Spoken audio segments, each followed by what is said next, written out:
Hello বন্ধুরা, সবাই কেমন আছো? সুপ্রভাত। সম্পার ফ্যামিলিতে, সম্পার কুঠিরে সবাইকে স্বাগত জানিয়ে আজকের ব্লগটা এখান থেকেই স্টার্ট করলাম। এখন বাজে 9:30। মোটামুটি বাচ্চাদের স্কুলে পাঠানো হয়ে গেছে। আর্ট স্কুল চলে গেছে সকালবেলা 6টার সময়। সোহাগকে বাবা ছাড়তে গেল। তো আজকে সোহাগের লাস্ট পরীক্ষা। ওর আজকে হচ্ছে ড্রয়িং পরীক্ষা, ওর ড্রয়িং পরীক্ষা দিতে গেছে। তো আমি বসে পড়েছি এই যে সবজি, সজনে ডাঁটা, তারপর উচ্ছে আলু দিয়ে একটা তিতো তরকারি করব। আর সোহাগ আর ওর জন্য একটু চিকেন আনার ব্যবস্থা করছি, যে একটু চিকেন করব। তা তোমাদের সাথে কথা বলার কারণটা হচ্ছে একটা মুহূর্ত তোমাদের সাথে শেয়ার করব। তা মুহূর্তটা হচ্ছে, দাঁড়াও বলছি তোমাদের, মুহূর্তটা শেয়ার করব তোমাদের সাথে। সেটা হচ্ছে গিয়েছিলাম হচ্ছে 4 তারিখ। 4 তারিখ কাজ করতে করতেই কথাটা বলি। গিয়েছিলাম 4 তারিখ জীবনের প্রথম একটা অগ্নি পরীক্ষা দিতে। মানে এবার তো স্টার্ট হলো পরীক্ষাটা। তো আমি আগেই বলেছি আমি অশিক্ষিত, আমি পড়াশুনো জানি না, আমি এক্সাম বলতে কী জিনিস সেটাও জানি না। বাট আমি এমনই মানুষ যে অন্ধ কানার মতন ছিলাম, বা এখন আর নেই। এখন সত্যিই আমি নেই। এখন আমাকে লোকে বোকা বানাতে আসলেও আমি তাকে বোকা বানিয়ে দেব। কিন্তু এখন আর বোকা নেই। এখন একজনই আছে আমার সাথে, সেটা আমি তোমাদের সবসময় বলেছি, যে কথা বলতে বলতে আমার চোখের জলটা না বেরিয়ে আসে। তো একজনই আছে, সেটা হচ্ছে আমার ভগবান। কেন এই 4টে বছরই ভগবানই আমাকে সামলে রেখেছে। আর আমার মা বাবা, আমার বাবা তো মানে কি বলবো, মানে বাবার ছাওয়ার, মানে সুমিত চলে যাওয়ার পরে যদি কোনো মানে হয়তো পয়সা দিয়ে না, মানুষ তো এখন পয়সা দিলেই বাপ কিনতে পাওয়া যায়, মা কিনতে পাওয়া যায়। মানে পয়সা হচ্ছে মানুষের মেন ফ্যাক্টর।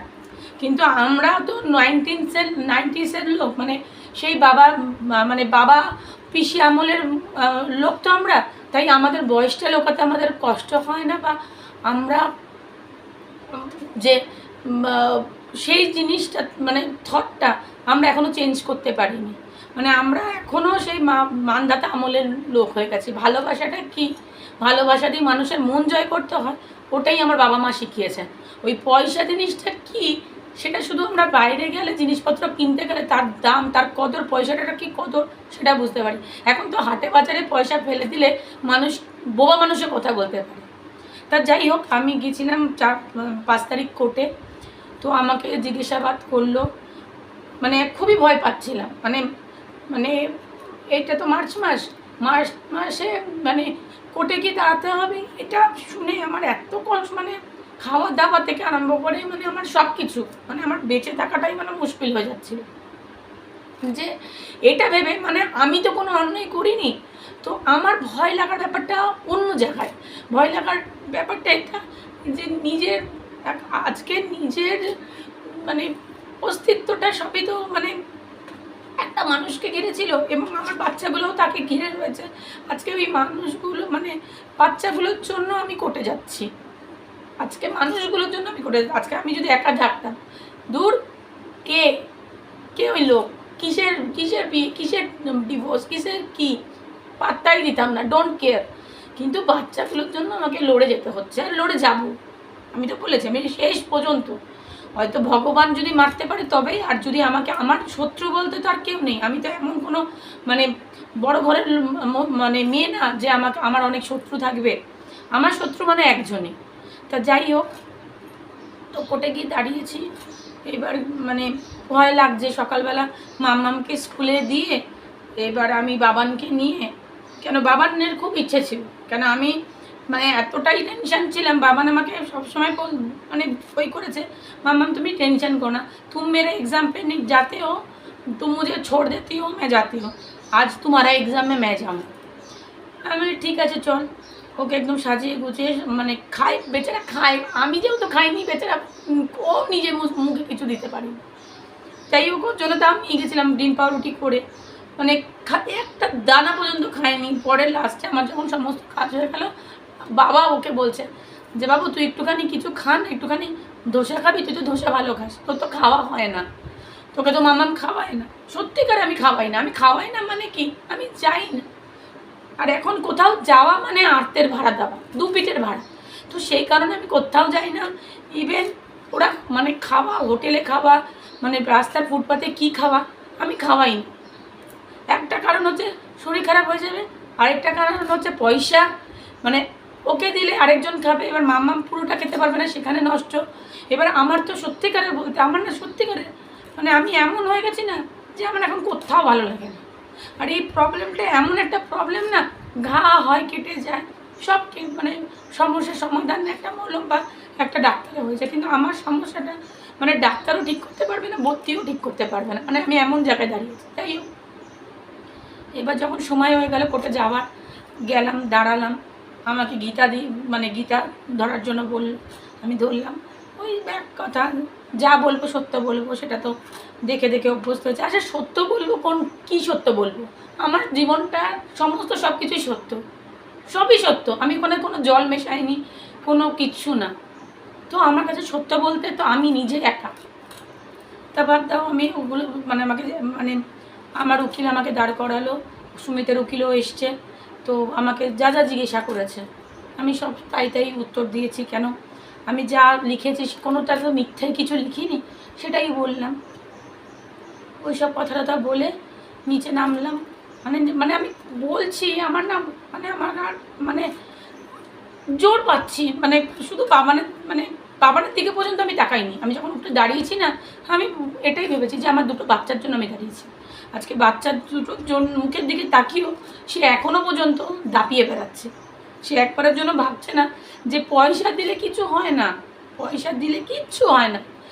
বাচ্চা বেড়ে উঠে, আমি বলেছি না, একটা গাছ বেড়ে উঠতে গেলে জল, বাতাস, আলো দরকার। আর যে মানুষ বেঁচে আছে, আমাদের কষ্টটা কিন্তু অনেক। সে যদি মরে যেত না, তাহলে ভগবানের কাছে এটা বলতাম, তার আত্মার শান্তি কামনা করি, সে যেখানেই থাক না কেন সুস্থ থাক। কিন্তু আজকে আমাদের এরকমভাবে মরার জায়গায় ফেলে সে তার আমাদের মুখ থেকে বেরাবে সে সুস্থ থাক, ভালো থাক, সেটা তো বলতেই হচ্ছে। কিন্তু কি বলো তো, বাচ্চাগুলোর দিকে না তাকানো যায় না, আর কিচ্ছু না। ওরা যদি একটু বড় হতো, ম্যাচুরিটি হতো, মানে 10-12 বছরের বাচ্চা হতো, হ্যাঁ বাবা চলে গেছে, পাপা নেই, মানে ওরা নিজেদের মনটাকে জানতো। কিন্তু যখনই কিছু হয় না হয়, মানে একটা টিভি খারাপ বলো, একটা কিছু খারাপ হলো, মামা পাপাকে ফোন করো। আরে পাপাকে ফোন করবো, কোথায় ফোন করবো? পাপা তো ফোন তুলে কেটেই দেয়, কোনো মানে একটু কথা বলেই ফোনটা কেটে যায়। তো তার সাথে কি বলবো, আমি কি এখনও পর্যন্ত সেই টাকা পেয়েছি? সেই টাকার জন্য কুত্তার মতন ঘুরে বেড়াচ্ছি। ইভেন এটাও বলেছি যে আমার টাকাটা আমাকে দাও, না হলে বাবানের জামা কেনা কিনতে পারছি না, কেন আমি অলরেডি মানে একজনের কাছ থেকে টাকা ধার নিয়ে বসে গেছি। মানে এগুলোর বলার মতন কিছু রাখে না। যাই হোক, এবার ওখানে মানে বেরিয়ে বাবান খেলো, ধোসা খেলো, আমিও যেহেতু কিছু খাইনি, তা বাবা বললো যে না তুইও ধোসা খা। তা আমি দিদিও এসেছিলো, গোপালকে রেখে, গোপাল তো পরীক্ষা দিচ্ছে, তাও দিদি ওকে স্কুলে দিয়ে তারপর আমার কাছে, কেন এই দিন আমি দিদিকে বলছি, দিদি আমি না মানে কি বলবো, আমি পাচ্ছি না, মানে তুই আয়। আর দিদি বলছে না আমি এইসব দেখতে পারবো না, আমি যাবো না। আমি ওকে অনেক বলেছি, দিদি আয়, চল না, কিচ্ছু হবে না। বলছে এইগুলো আবার চোখে দেখার মতন জিনিস নাকি যে আমি এইসব দেখতে যাব? আমি কি এই দিনগুলো সত্যি কেউ দেখতে চেয়েছিল নাকি? কেউ দেখতে চায়নি, এখনও কেউ দেখতে চায় না, এখনও না। তো ওইসব হলো। এবার আমি কোর্টে গেলাম, হয়তো বললাম কোর্টে গেলাম, ডেট দিয়েছে আবার জুলাই মাসে আমার ডেট আছে, তখন হয়তো আমাকে জিজ্ঞাসাবাদ করবে। সে যাই করুক না কেন, আমার কাছে কোনো মিথ্যা কথা নেই, কিচ্ছু মিথ্যা কথা নেই যে আমি মিথ্যা বানিয়ে প্রবচনা করে মানে পয়সা আজ পর্যন্ত ওর থেকে নিয়েছি না। আমার পয়সা যেটুকুনি লেগেছে দরজা বানানোর, তার থেকে বেশি মানে রাজমিস্ত্রিকে দিতে হয়েছে, যে দরজাগুলোকে ওই যে ফ্রেমগুলোকে ভেঙে সিমেন্ট লাগানো, তার পয়সা। ও তো শুধু দরজার টাকা দিচ্ছে। এবার যদি বলি দরজার টাকা 3,000 টাকা দরজা লাগিয়েছে, 5,000 টাকা তো তুলেই নিল, তাহলে কোথায় টাকা দিল? এইভাবে সংসার চলছে। আর কি আমার নাকি এতেও ভরবে না, আরে এতে ভরবে কি করে? কি করে ভরবে? আমি একটার পর একটা করেই যাচ্ছি। আজকে বাজারে এত দাম, এত কিছু, আমি কি বুঝতাম না যখন সুমিত করতো? আমি এমন কি খেতাম, কি খেতাম? ওই তো লাস্ট দিন যেদিন, এখনও মনে আছে, লাস্ট দিন যেদিন ও চলে গেল সেদিনকে কুমড়ো, সজনে ডাঁটা আর লোটে মাছ, আর মামামের জন্য 3 পিস মাছ, গাদার 3 পিস মাছ। লোটে মাছকে আমি বানিয়ে খেয়েছি, গাদার পিসগুলো ভেজে রেখে দিয়েছি, মাম্মামকেও খেতে দিইনি। লাস্টে পরের দিন সেগুলো ফেলে দিয়েছি। নিজের হাত দিয়ে সেগুলো খাবো কী করে? খাবো কী করে? এখন তো যেগুলো কিনি না, এই যে এখন কাটছি, খুব কষ্ট লাগে। কষ্ট লাগবে না? বলছি তো 4 বছর হয়ে গেছে, মানুষটা ভুলে গেছে আমাদের ভুলে গেছে। আমরা কি তাকে ভুলতে পেরেছি? আর ভুলবো কেন? ভোলার মতন জিনিসটা কি? আর মাম্মাম বাবান কোনো সময় তার বাবাকে খারাপ তো বলবে না, বাবাকে বলবে না, মাকে বলবে। এখন বাবার অনুপস্থিতিতে আমি, তাহলে আমাকেই বা ওরা খারাপ বলবে কী করে? আর তোমাকে তো তাও তার মা শিখিয়ে দিয়েছে যে পাপা কোথায়, পাপা অফিসে, তাহলে পাপা খারাপ হবে কি করে? পাপা তো তাদের ড্রিম, তাদের স্বপ্ন যে পাপা একদিন ঠিক ফিরে আসবে, সুহাগ স্কুল যাবে পাপার সাথে, আর তার পাপা বন্ধু ফিরে আসবে। তাহলে ওরা কোনো সময় পাপাকে খারাপ বলবে? বলবে না। পাপা গান্দা এই ওয়ার্ডটা আসেই না, আসেই না।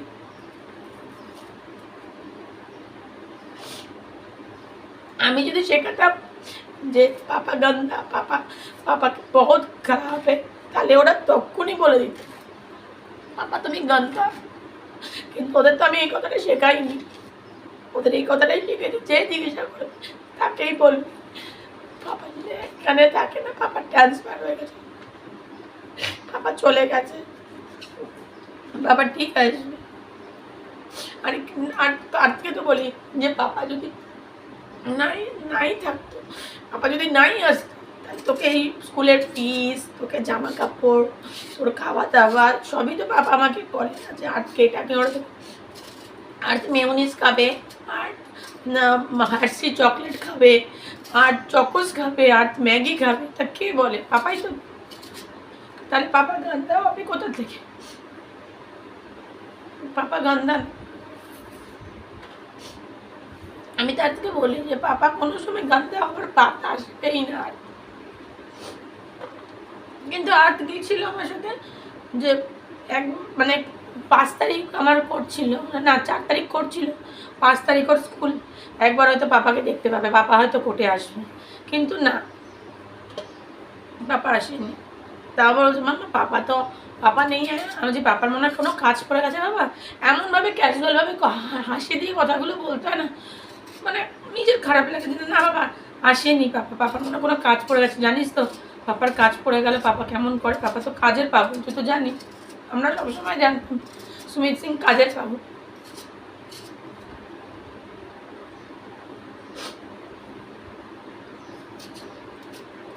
বলছি না, এই যে ওরা দুজন এখন নেই, তা খারাপ তো আমার লাগে, একা একা আছে 4 বছরে, তো ওইভাবেই আমি কাটালাম।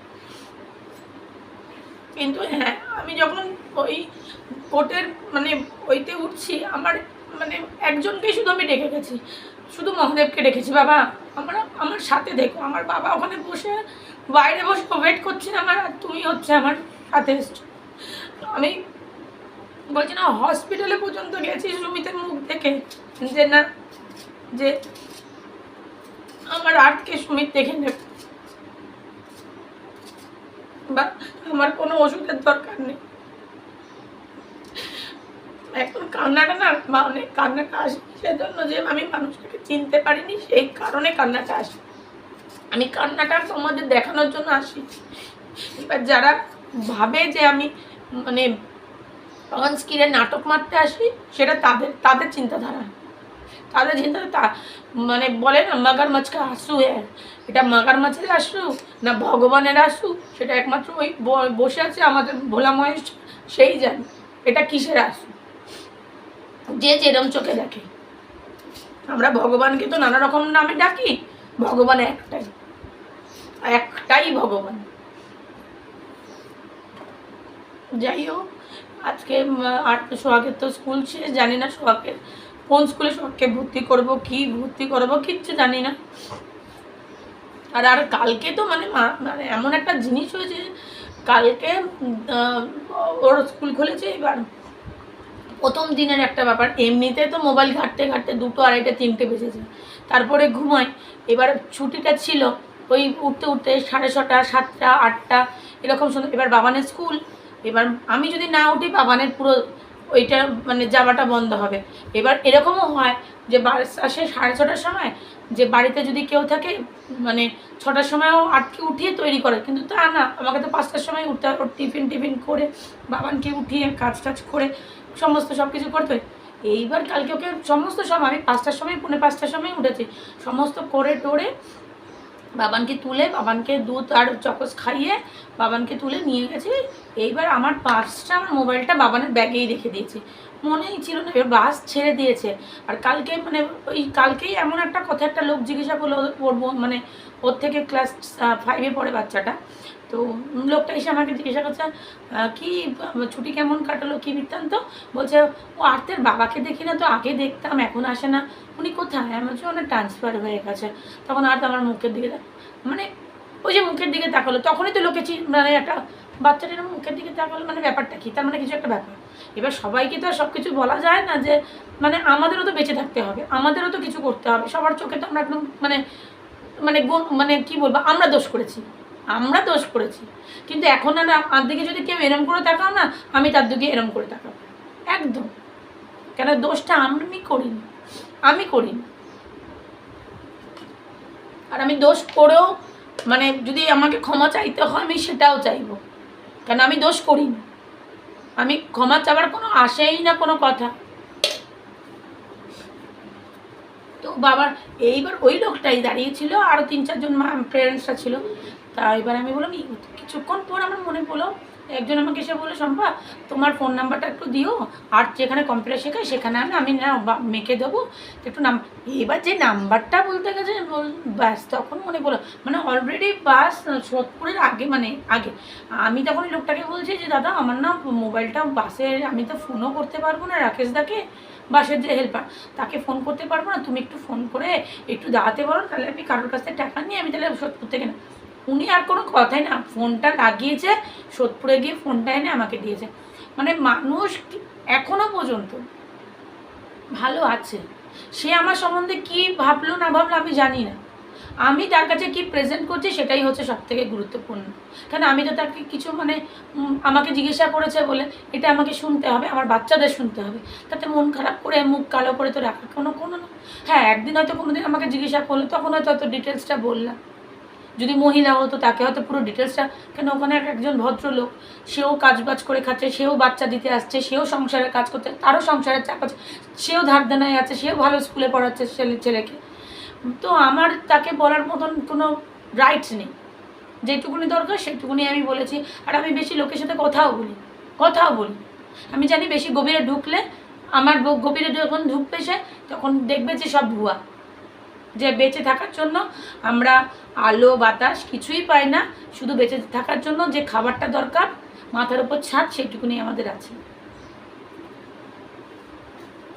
যাই হোক, এবার রান্না করতে যাই, তোমাদের সাথে শেয়ার করলাম এই কথাগুলো। আমি টাকাটা এখনও পাইনি, টাকাটা যেদিন পাবো সেদিনকে তোমাদের অনস্ক্রিনে বলবো। আর্থের স্কুল ড্রেসটা এখনও পর্যন্ত মনে হয় ওই করেনি, দেয়নি, সেটা দিয়ে দেবে আজ নাও কাল, 2 দিন ঘোরাবে তারপরে দিয়ে দেবে। এই ঘোরানোর স্বভাবটা তো ওনার আছে, আর মিথ্যা কথা বলার স্বভাবটা এখনও পর্যন্ত, মানে আমি বলেছি না যে আমরা যদি কোনো, আমি এখন যে রিলস করি বা কিছু করি, একটু সাজলে একটু মানে দেখতে অন্যরকম লাগে। এই যে এখন তোমাদের সাথে কথা বলছি, কোনো জল মিশিয়ে মুখে রং করে তো করিনি। আর বয়সটাও তোমরা বুঝতে পারছো, বলতে তো পারবে না আমার বয়স 15, বা আমিও তোমাদের বলতে পারবো না 12। তাই একটা তো অনুমান ধারণা আছে, তার সাথে সাথে মাথার ব্রেনটাও তো মানে খুলছে, বয়স্ক মানে বার্ধক্যর দিকে যাচ্ছে, তাহলে বয়স্কর দিকে যাচ্ছি তো বুদ্ধিটাও বাড়ছে। তো যাই হোক, ওনার মনে হয় কোনো দিক দিয়ে কোনো কিছুই চেঞ্জ হচ্ছে না। উনি আরও কী করে গাড্ডায় যেতে পারে, আরও কী করে প্রলোভন করে মানুষকে ছলনা, মানুষকে ডমিনেট করে গর্তের ভেতরে যেতে পারে, সেটাই হচ্ছে সুমিত সিং। ওই এত চালাকি মারছে, আমি জানি না কেন চালাকি মারছে, চালাকি করে কতদিন কি করবে আমি জানি না।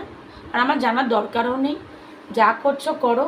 আমি শুধু একটাই বারবার এই কথাটাই বলি অন স্ক্রিনে, কোর্ট আদালত চত্বরে যদি কোনো রকমভাবে তোমাকে মানে আইনগত মানে তোমাকে হেল্প করে, তারা যদি তোমাকে বাঁচিয়েও দেয়, ওপরওয়ালা তোমাকে বাঁচাবে না, সময় ঠিক তোমাকে বুঝিয়ে দেবে যে তুমি আমাদের সাথে কি করলে।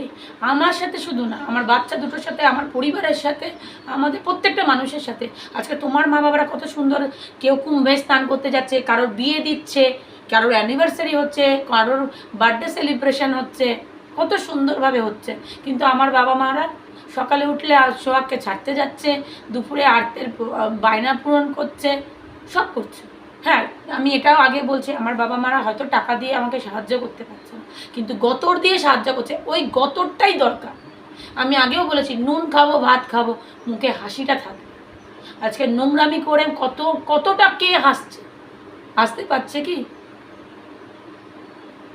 আর আমি যেখানে এসছি, আমি যদি নোংরামি করতাম তাহলে হয়তো এরকম করে ফোনের সামনে এসে গাক গাক গাক গাক করে কথা বলতে পারতাম না। কেন 10,000 লোক, 1 লক্ষ, 10 লক্ষ, 20 লক্ষ, কোটি কোটি লোক আমাকে দেখছে, তাহলে থুতু দেবে আমাকে, আমার নিজেকে থুতু দিতে ইচ্ছা করবে যে আমি তো নোংরামি করেছি, আমি কী করে সামনে আসলাম। আমাদের মধ্যে এই জিনিসটা আছে, এই জিনিসটা আমার আছে। আমি যদি কারোর কিছু মানে করি, আমার নিজের দংশে আমি দংশে মরে যাব, যে তার ক্ষতি করলাম, আমি তাকে এই কথাটা বললাম, অন্যায় করেছি। বাদ দাও, জীবন এটার নামই জীবনকে সাথে সব কিছু মানিয়ে গুছিয়ে চলতে হয়। হ্যাঁ, মানে এত ডমিনেট করেছে আমাকে, ওই ডমিনেটটা ওই মহাদেবী মানে প্রতিটা মুহূর্তে ওকে বুঝিয়ে দেবে যে ও আমাকে কতটা মূর্খ, কতটা ডমিনেট করেছে। এখনও ব্যাংকের নাম দিয়ে আমাকে ডমিনেট করছে। ঠিক আছে সুমিত সিং, আমি ডমিনেট আমাকে না করলে তুমি ওপরে উঠতে পারবে না, তুমি ওপর লেভেলে যেতেই পারবে না। ঠিক আছে, আমি তো বলছি, অ্যাকসেপ্ট করেছি আমি। তুমি আমাকে যত ডমিনেট করো, যত ভাঙড়ো, যত মোচড়াও, ঠিক আছে করো না। আরে ভালোবেসে তোমাকে বিয়ে করেছি, তোমার থেকে বাচ্চা নিয়েছি, অন্য কারোর কাছ থেকে তো নিয়ে নি। আর অন্য কারোর তো আমি স্বামীর শীতের সিঁদুর পড়ি না। ঠিক আছে করো। এই 4 বছরে আমি যা শিক্ষা পেয়েছি, মানে যা ভুল করেছি, ওই ভোলা মহেশ্বরের পায়ের কাছে দিয়ে রেখেছি। যে বাবার মাথায় জল ঢেলে আমি এমন একটা স্বামী আমাকে ভগবান দিলেও যখন মানে এরমভাবে আমাকে আমার থেকে মানে দূরে সরিয়ে আমাকে শিক্ষা দিল যে তুই কতটা অন্ধ হয়ে গেছিলি যে একটা মানুষকে, সেটা এখন আমি প্রতিটা মুহূর্তে বুঝতে পারি। যে এটাই মানে কথা, যে কাউকে বেশি ভালোবাসলে তার এই কপালে এই জুটে। ঠিক আছে চলো টাটা। মনে হয় কেউ এসছে, দেখি কে, নোংরালা এসছে। চলো টাটা, আবার দেখা হবে অন্য একটা ব্লগের সাথে।